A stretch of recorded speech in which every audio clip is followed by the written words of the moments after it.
بسم اللہ الرحمن الرحیم۔ نعت اور آداب نعت اتنا وسیع موضوع ہے کہ کسی شاعر نے خوب کہا تھا،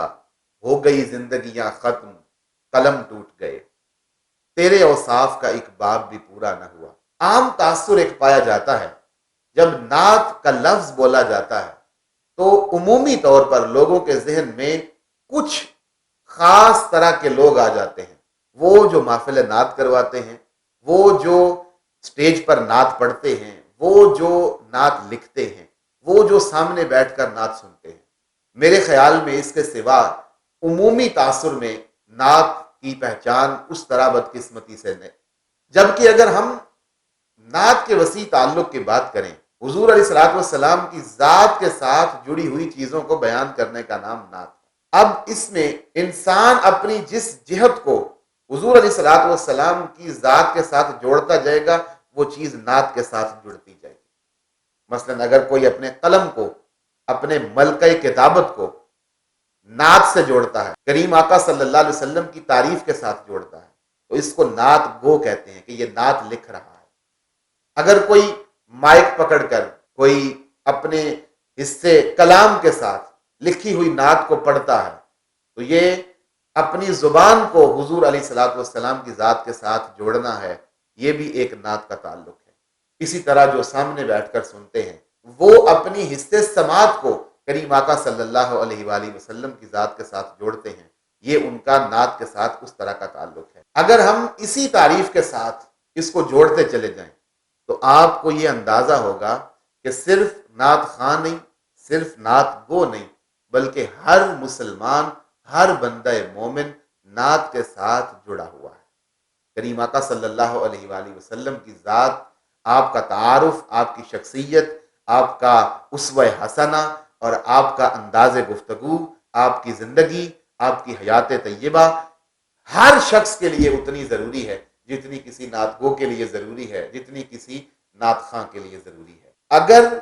کریم آقا صلی اللہ علیہ وسلم کے انداز حیات کو بیان کرنا نعت ہے تو اس کے مطابق اپنی زندگی کو ڈھال لینا یہ نعت کیوں نہیں؟ اگر حضور علیہ الصلوۃ والسلام دشمنوں کے ساتھ حسن سلوک کر رہے ہیں تو اگر کوئی اس کو بیان کر رہا ہے شعروں میں، وہ نعت ہے،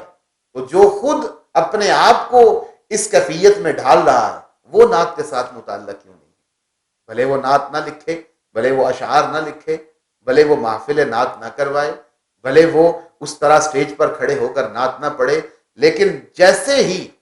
کوئی حضور علیہ الصلوۃ والسلام کی ذات سے روشنی لے کر اپنے آپ کو اس طریقے میں ڈالتا ہے تو گویا وہ نعت کے ساتھ ڈائریکٹلی جڑ جاتا ہے۔ اس تناظر میں ہم یہ کہہ سکتے ہیں کہ ہر مسلمان، ہر بندہ مومن کریم آقا صلی اللہ علیہ وسلم کی نعت کے ساتھ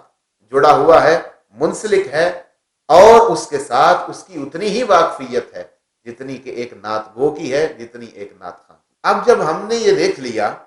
کہ ہر بندہ مومن اور ہر مسلمان نعت کے ساتھ جڑا ہوا ہے،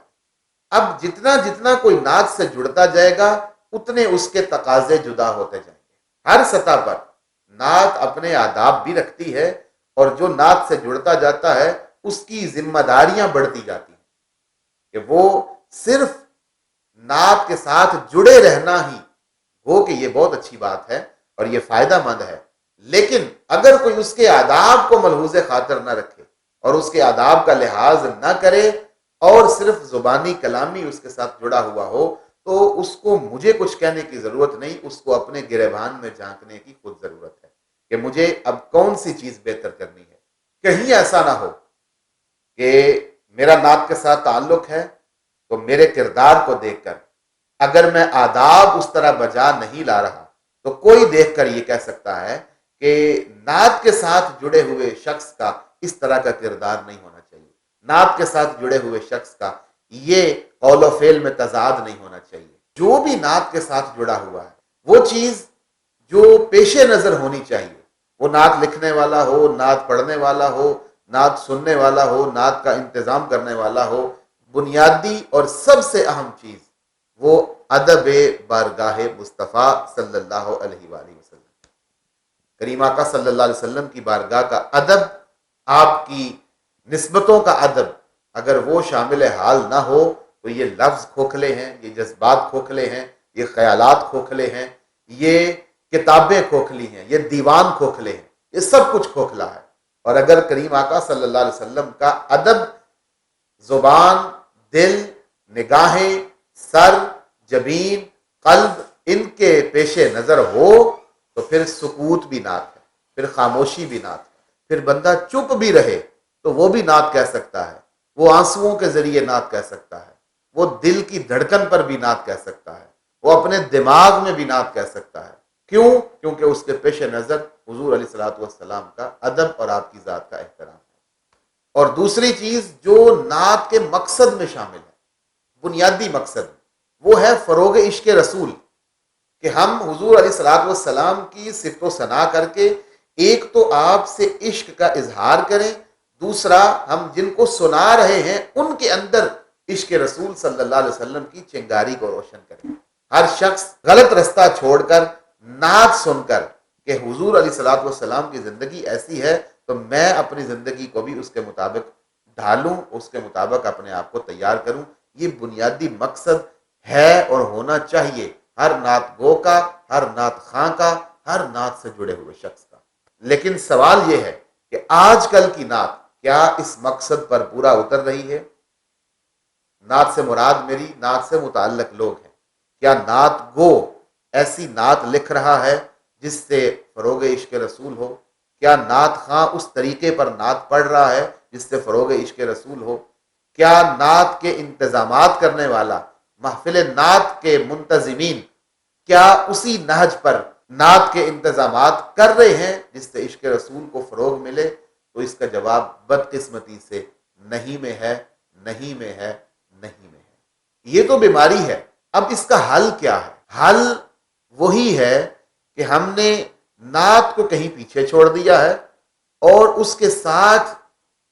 ایسی کئی چیزیں جوڑ دی ہیں کہ نعت پڑھنے والا، نعت سننے والا، نعت لکھنے والا ہر کوئی ان دائیں بائیں کی چیزوں میں اپنے آپ کو مشغول کر لیتا ہے اور نعت سے اپنے ربط کو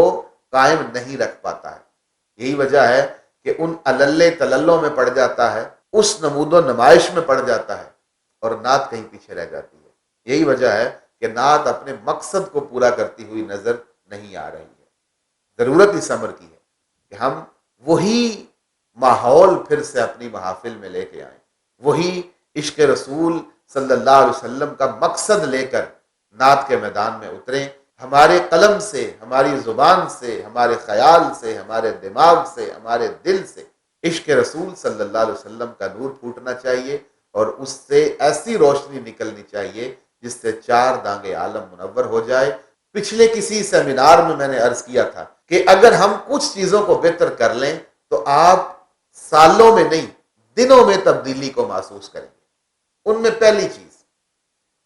چیز سب سے اہم وہ ہے کہ وقت کو مختصر کرنا۔ ہم طویل دورانیے کی محفل کو مختصر کریں۔ اس کی مثال میں نے یہ دی تھی کہ جس طرح صوفیاء کے ہاں اور اہل اللہ کے ہاں حلقات درود ہوتے ہیں، اسی طرح ہم حلقات نعت کا قیام عمل میں لائیں۔ جو محافل کروانے والے ہیں وہ ساری رات کی محفل کی بجائے مختصر محفل میں، اور